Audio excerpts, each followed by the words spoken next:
Que tal?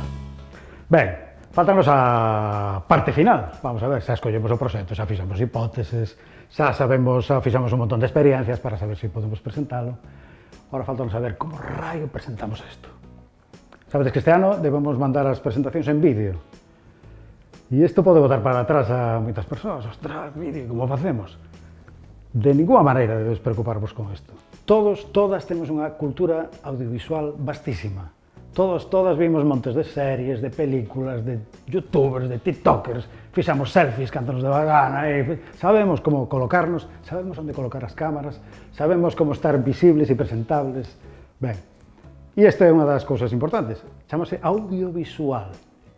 Sabemos como colocar as cámaras, debe verse perfectamente o que queremos presentar e debe escoitarse perfectamente. Parece obvio, pero non sabedes a cantidade de vídeos que fallen en algunha destas cosas, porque hai ruidos, porque hai a cámara, pues, en fin, mal iluminado, non se ve o que se quere ver, o que se pode ver. Temos cultura audiovisual, ánimo. E punto 2, que raio contamos? Como contamos isto? Hai unha dica que me parece que é fundamental, é unha dica clásica, superclásica, mas é fundamental. Eu sempre aplico isto nos meus espectáculos.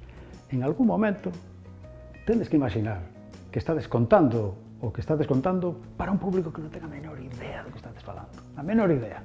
Un exemplo fácil e rápido, que estades presentando para un público de 5 anos de idade. E queredes que entendan, naturalmente, non é... Non, queredes que entendan os conceptos que queredes transmitirles. Esta práctica vai vos, efectivamente, limpar moito o discurso, vai vos permitir centrarvos nas cousas importantes. Entón, que se vexa, que se escoita, e que sexa facilmente comprensible, non fa falta moito máis.